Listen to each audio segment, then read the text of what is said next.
All this week, we've been telling you about Ottawa County, plagued by heavy metal contamination and sinkholes that threaten area residents. The Tar Creek area was named to the EPA's Superfund list almost 20 years ago. Tonight, Tami Marler joins us to explain some of the complex political issues getting in the way of solutions. Tami? Paul and Terry, people are very frustrated in that area, and it's understandable. Nearly a third of Ottawa County households earn less than $10,000 a year. 41% of all adults are living in poverty, and only about 30% have a high school education.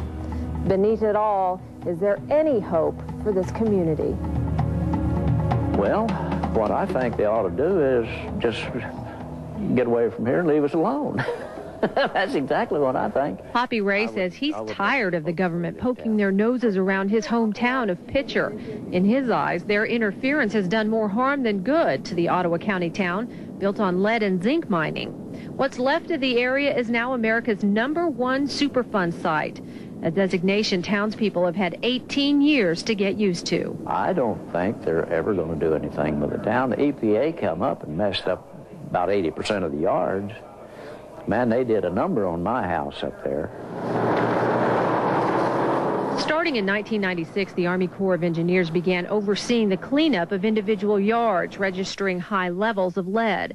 The contractor was the Morass and Knutson Corp., and fees were paid on the basis of cost. Basically, the higher the cost, the higher the fees. They came in and they supposedly removed 18 inches of soil out of the yard and remediated it back in March. Frank Wood is one of about 1,500 residents whose yards were remediated by the Morass and Knutson Corporation.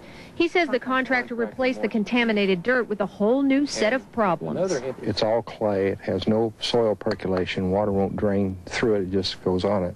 And they sloped the yard to under the house. Many of the residents whose yards were remediated say the U.S. Army Corps of Engineers and their contractor, the Morass and Knutson Corporation, were at least incompetent. The FBI is conducting a criminal investigation, but nobody knows what shape these yards are really in. In one particular place, this elderly lady, she's 79, the water was running off a chat pile and running, across her yard into the neighbor's yards where small kids play. So, who knows how much, lead may be coming back as a consequence of that. Finally, out of desperation, after almost a year, last August they come back, and the only way I was able to get them back was to get our Congressman, Tom Coburn at the time, to get after them. And get after him, Tom Coburn did. And most of the money that Morass Knutson spent was wasted because most of the homes aren't repaired properly. Most of the land around, most of them are now storing water under their homes. The remediation for all the individual single houses up there was done incompetently. Coburn says he believes the Tar Creek remediation was mismanaged. He's been on the front line in the call for a criminal investigation. We have people who have testified that they were paid to drive empty trucks, quote, supposedly hauling off contaminated dirt, then they were driving empty trucks. We have depositions to say they had all this equipment up there they weren't utilizing, but they were charging the Corps for. The Corps never did an adequate job of supervising that, auditing it to see what was going on. We have known contaminated fills that have been taken and contaminated elsewhere rather than dumped in where they were supposed to. Coburn says many residents are suffering from illnesses not related to the lead, but to the mold created when water began pooling under remediated homes, some of which cost more than twice their value to clean up. We're over $130 million up there now. It's probably going to be $750 million to clean that site up, and that's probably 5 times what it should cost. Had things been handled properly and appropriately and open and honestly, and the people been communicated with honestly instead of lied to by the Corps and the contractors and the EPA. I mean, they lied to them. They absolutely told them untruths. And Coburn says national officials can help restore faith and trust to the people of Tar Creek. They need to be right involved. They need to be the one oversight. They need to be looking at it. And I believe Congressman Carson will do that. I think he understands the importance of the area. Absolutely. It's going to be one of my top priorities in Washington to have great oversight of the cleanup effort that's going on here, as well as to try to bring back more federal money, because this federal money is going to be essential if we're going to have the cleanup it takes here, and to always call attention to it as well. We enlisted freshman Congressman Brad Carson to take this toxic tour with us. He was first to blaze a trail into the brush to discover an ever-changing environment. I think I'm going to use this to see how deep things are. Yeah, make sure you don't fall in.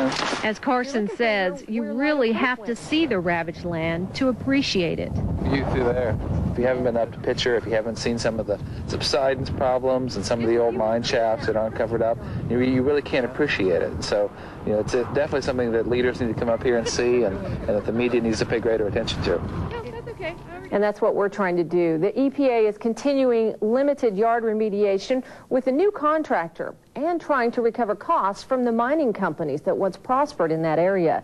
The Corps of Engineers says it has fulfilled its obligation, and the former contractor, Morass & Knudsen, says it is cooperating fully with investigators. And Terry and Paul, if viewers want to express their concern about our neighbors in Ottawa County, they should call their state legislators, because they're getting ready to go back into session, and this could be one of the things that they discuss. Right now, that money is frozen.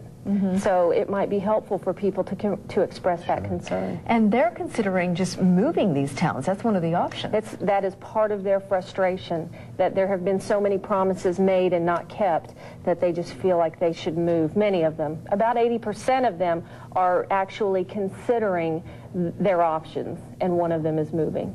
All right. Tami, thank you so much. Thanks, Tami. This is the News on 6 at 5. Another area Keating says Oklahoma has progressed is the environment. But, as the News on 6 showed you in our investigative report, beneath it all, one of the nation's most hazardous wastelands has languished in green country for decades.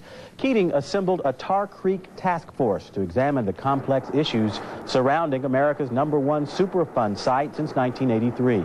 Mining remnants there have boosted children's blood lead levels to the highest in the nation, and residents face the possibility of cave-ins from miles of mining tunnels. The Environmental Protection Agency is in charge of the cleanup, but state officials say they also recognize the need for help. Well, certainly we need the money from the state legislature. The governor in his budget has called upon $5 million this year, which we will use and leverage that $5 million with federal funding. I would anticipate that there would be some. I think we have to have some money to match federal dollars, and clearly Tar Creek is something that we do need to address. Under the Superfund program, the federal government matches cleanup funding at a 9-to-1 ratio. KOTV 6, the spirit of Oklahoma. This is the News on 6 at 6. With Terry Hood, Scott Thompson, meteorologist Jim Giles, and John Holcomb Sports. The governor boasts that Oklahoma's environmental record is a good one. Still, as we showed you in our investigative report, beneath it all, one of the nation's most hazardous sites has languished in green country for decades. The governor assembled a Tar Creek task force to examine the complex issues surrounding America's #1 Superfund site. It's been that way since 1983. Mining remnants in Ottawa County have boosted children's blood levels to the highest in the nation, and residents face the possibility of cave-ins from miles of mining tunnels. The Environmental Protection Agency is in charge of the cleanup, but state officials say they also recognize the need for help.